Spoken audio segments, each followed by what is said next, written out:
Oui, camarades, bonjour à tous. D'abord, vous saluer tous ceux qui sont en lutte. Ils sont nombreux, ils sont de plus en plus nombreux, mais en même temps, j'ai un franc-parler que vous apprendrez à connaître pour ceux qui ne connaissent pas encore.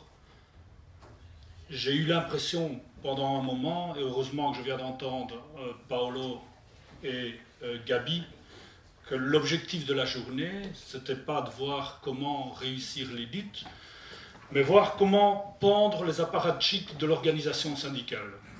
Comme je suis un apparatchik de l'organisation syndicale, je vous laisse le choix, si en tout cas certains pensent ce qu'ils ont dit. Je sais que les organisations syndicales, c'est courant, c'est souvent un défouloir pour la droite et parfois pour la gauche. Je vous demande tout simplement, camarades, parce que vous êtes une salle où la pensée est plutôt à gauche, de ne pas vous laisser entraîner sur ce terrain-là.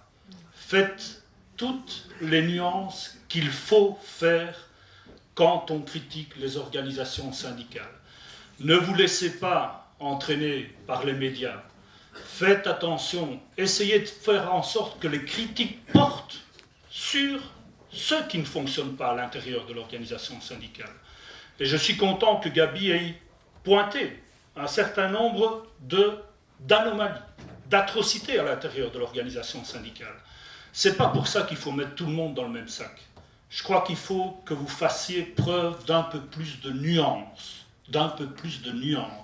Sinon, on va rester comme il y a 30 ans d'ici.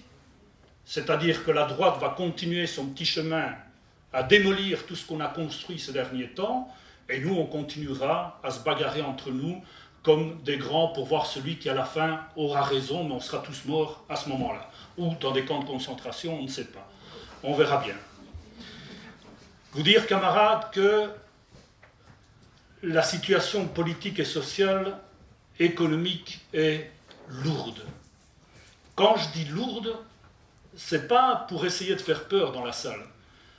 Je ne sais plus qui, cet après-midi, évoquait les années 30. Ben, camarades, je pense qu'on n'en est pas très loin. Vraiment, très sincèrement. J'ai une certaine crainte pour l'avenir. La droite s'organise, la droite sait qu'elle a une crise, qu'elle maîtrise et qui peut l'amener très loin dans les inégalités. La droite est en train de renforcer son appareil répressif de façon importante. Et la droite continue à diviser le monde du travail de façon spectaculaire. Dénaturation des organisations syndicales, parfois avec raison. Dénaturation des partis politiques, souvent avec raison. Mais aussi dénaturer la chose publique, l'intérêt commun, par rapport à l'intérêt individuel. Et malheureusement, parfois, on se laisse piéger par ces raisonnements.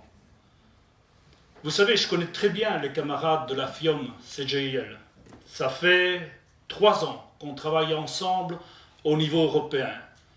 C'est des camarades extrêmement courageux. Ils ont tenu tête chez Fiat à un référendum où ils étaient seuls. L'UIL, la CISL, étaient d'accord avec le patron.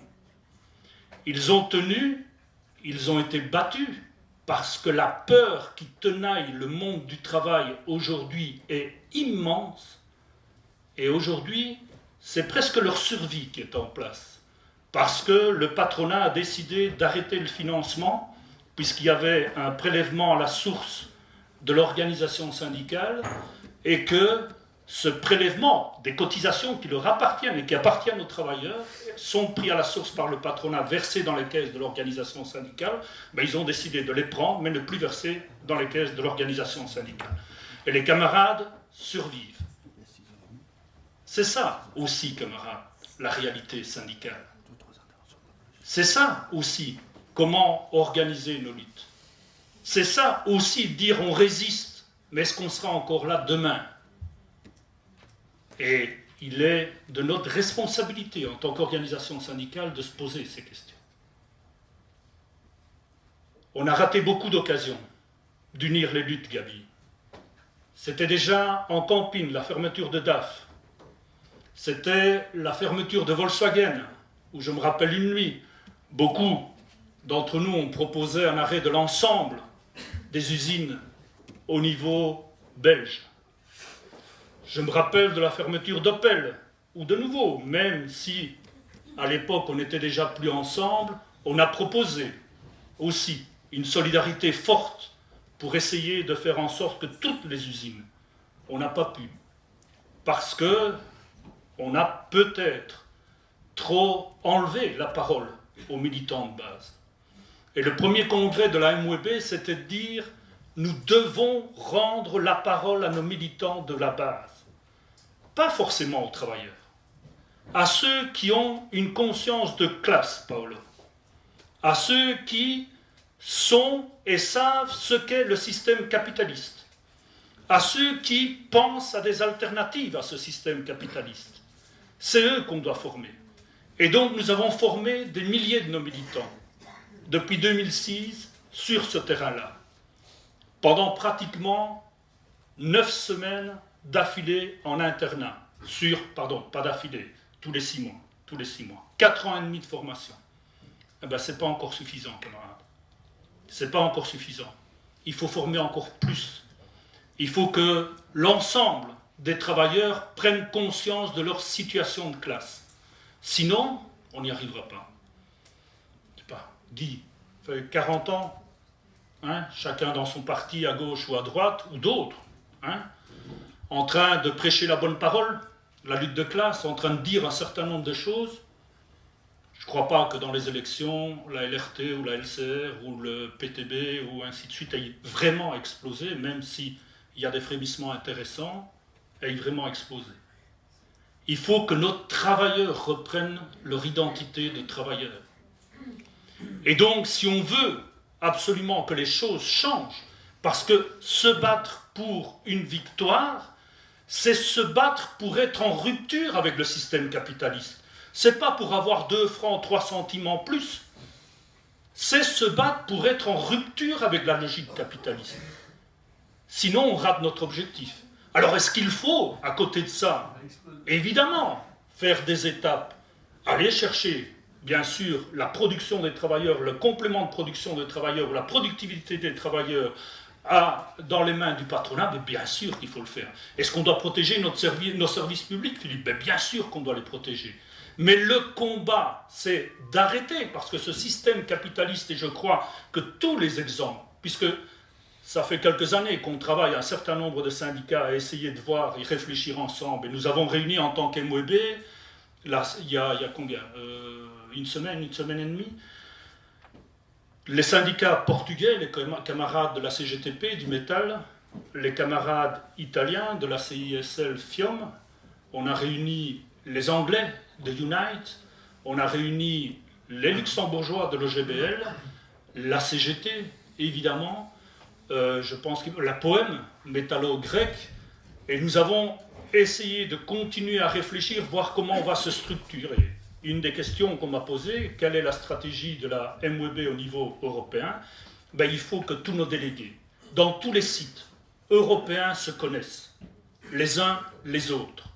Il faut qu'on sache que moi je travaille à tel atelier et que mon camarade là-bas en Belgique ou là-bas au fin fond de la France travaille dans tel atelier. On a échangé et on va échanger. Maintenant qu'Aperam va probablement prendre le contrôle de Terni, on va tout de suite, et on a déjà pris les contacts pour voir que les délégations de Charleroi se voient avec les camarades de Guignon, avec les camarades de Terni et préparent à partir du terrain des stratégies communes et du Limbourg, puisque Aperam est aussi dans le Limbourg. Nous avons fait ça depuis maintenant 4 ans à l'intérieur d'ArcelorMittal. On espère lundi, dans la coordination européenne d'ArcelorMittal, que tous ces délégués sentent la nécessité de passer à l'offensive sur l'ensemble des sites européens d'ArcelorMittal. Pas simplement ceux qui sont en danger, mais l'ensemble des sites, des à peu près 200 sites qui existent au niveau européen d'ArcelorMittal. C'est ça le travail que nous faisons en tant qu'MWB. C'est de dire que quand on ferme à Liège, ben, les copains de Gijón sachent que c'est Pierre, Paul et Jacques qui va perdre son emploi. Et si demain, les copains de Gironde, c'est que nos camarades ici à Liège, Robert Rezeux et d'autres, sachent les noms, les prénoms des camarades qui vont fermer ou perdre leur emploi à Gironde. C'est pas simple. Je vous assure que c'est pas simple.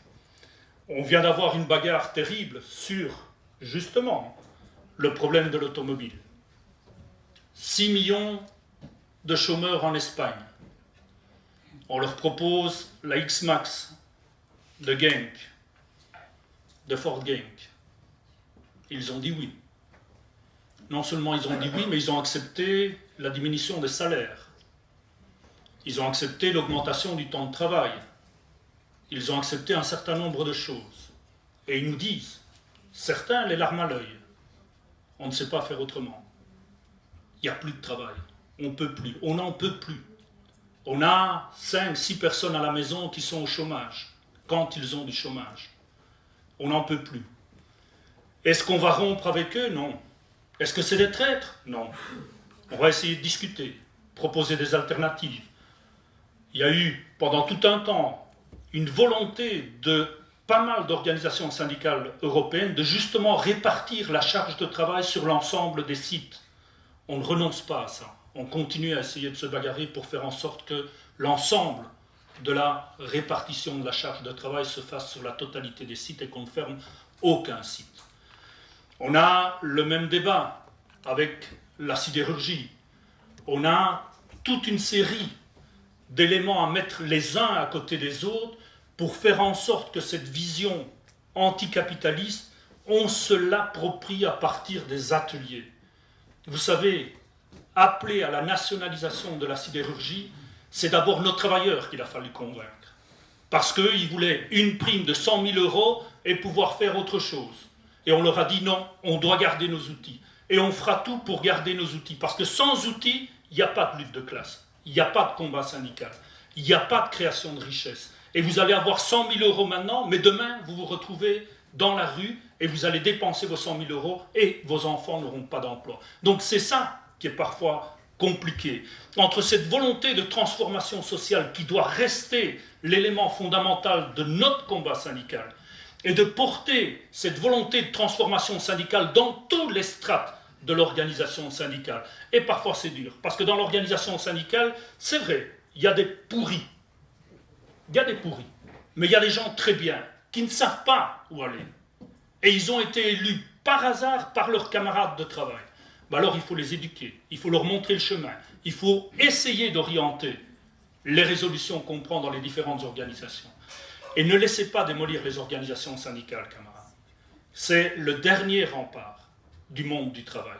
Avant qu'on ait une alternative qui soit construite à gauche, une alternative forte et solide qui soit construite à gauche, ne vous laissez pas entraîner dans des critiques débiles de l'organisation syndicale. Soyez pertinents dans vos critiques, faites-nous mal quand c'est nécessaire, mais quand ce n'est pas nécessaire, ne vous permettez pas de faire un certain nombre de critiques qui rejoignent parfois celles de la droite. Voilà, camarades, on va avoir des semaines, des mois très durs. Il va falloir faire toute une série de convergences. À la MWB, ça fait maintenant 1 an qu'on a décidé de travailler sur la création des conditions d'une force politique différente. Les conditions, ce n'est pas à l'organisation syndicale de porter le projet politique. Et quel que soit le parti politique au pouvoir, l'organisation syndicale doit toujours rester un contre-pouvoir. Mais on peut créer les conditions pour qu'il y ait une alternative politique qui se crée. On doit s'ouvrir à tous les autres secteurs de la société, aux artistes, aux agriculteurs. Nous avons pris contact avec un certain nombre d'artistes, avec des gens du théâtre, avec des gens, des écrivains. On est en train de discuter avec eux. On va prendre contact, on a pris contact avec les agriculteurs, pas n'importe lesquels, la Fugère, les jeunes agriculteurs wallons. Et donc nous allons essayer de les amener, parce qu'ils sont confrontés aux mêmes problèmes européens que nous, c'est-à-dire la libéralisation du marché, le fait de favoriser les multinationales. On va aller vers les étudiants dès le mois d'avril, si c'est possible, vers le monde académique, dire que l'austérité n'est pas une réponse, c'est la création d'une misère à grande échelle qui ressemble à un véritable génocide social. On doit élargir nos champs de lutte. Il faut qu'on élargisse nos champs de lutte. Sinon, c'est eux qui finiront par nous avoir, camarades. Merci.